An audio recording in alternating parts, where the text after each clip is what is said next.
Hi friends, welcome to my channel Karthik Telugu news. Friends, ఇంతవరకు ఎవరైతే మా ఛానల్ సబ్స్క్రైబ్ చేసుకోలేదో వారైతే ప్లీజ్ సబ్స్క్రైబ్ చేసుకోండి ఫ్రెండ్స్. అలాగే మీకు వీలైతే మా ఛానల్కి ఒక లైక్ అయితే చేయండి. ఇక వివరాల్లోకి వెళ్ళినట్లయితే ఇవాళ వర్షాల గురించి ఒక ఇంపార్టెంట్ అప్డేట్ న్యూస్ అయితే రావడం జరిగింది. దీని గురించి మరిన్ని విషయాలు ఈ వీడియోలో తెలుసుకుందాం. తెలుగు రాష్ట్రాల్లో భిన్నమైన వాతావరణం కొనసాగుతుంది. పలు జిల్లాల్లో రికార్డు ఉష్ణోగ్రతలు నమోదవుతున్నాయి. 40 డిగ్రీల చొప్పున నమోదయ్యాయి. ఉక్కపోతతో జనం ఉక్కిరిబిక్కిరి అవుతున్నారు. ఇదే సమయంలో భారీ వర్షాలపైన వాతావరణ శాఖ తాజా హెచ్చరిక చేసింది. రానున్న 2 రోజుల్లో పలు జిల్లాల్లో ఉష్ణోగ్రతలతో పాటుగా వర్షాలపైన ఐఎండీ అలర్ట్స్ జారీ చేసింది.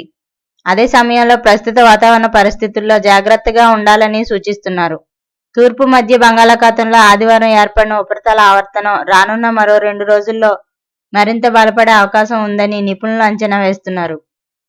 ఇక ఇది బంగాళాఖాతంలో ఉత్తరం వైపుగా పయనిస్తుందని, దీని ప్రభావంతో వర్షాలు కురుస్తాయని అధికారులు వెల్లడించారు.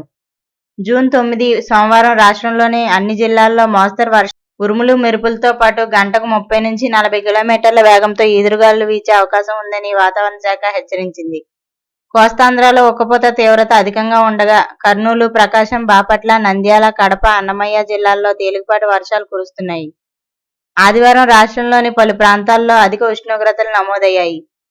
అలాగే నరసాపురంలో 41 డిగ్రీలు, అదేవిధంగా ఒంగోలు, నెల్లూరు, కావలిలో 40 డిగ్రీల చొప్పున నమోదయ్యాయి. సోమ, మంగళవారంలో రాష్ట్రంలో వేడి వాతావరణం కొనసాగుతుందని వాతావరణ శాఖ హెచ్చరించింది. ఇక రానున్న 2 రోజుల్లో ఉష్ణోగ్రతలు స్వల్పంగా పెరిగి రాష్ట్రంలోని పలు ప్రాంతాల్లో ఎండల తీవ్రత పెరుగుతుందని వాతావరణ శాఖ తెలిపింది. సోమవారం ఖమ్మం, రామగుండంలో గరిష్టంగా 40.4 డిగ్రీల సెంటీగ్రేడ్ ఉష్ణోగ్రతలు నమోదయ్యే అవకాశం ఉండగా మహబూబ్ నగర్లో కనిష్టంగా 35 డిగ్రీల సెల్సియస్ నమోదయ్యే ఛాన్స్ ఉందని అంచనా వేసింది. ఆదివారం అనకాపల్లిలో 5 సెంటీమీటర్ అత్యధిక వర్షపాతం నమోదు కాగా కోస్తాంధ్ర, రాయలసీమ ప్రాంతాల్లో 41 డిగ్రీల సెల్సియస్ వరకు గరిష్ట ఉష్ణోగ్రతలు నమోదయ్యాయి. సో ఫ్రెండ్స్, ఇది update news. Thank you friends. Thanks for watching this video. Please subscribe.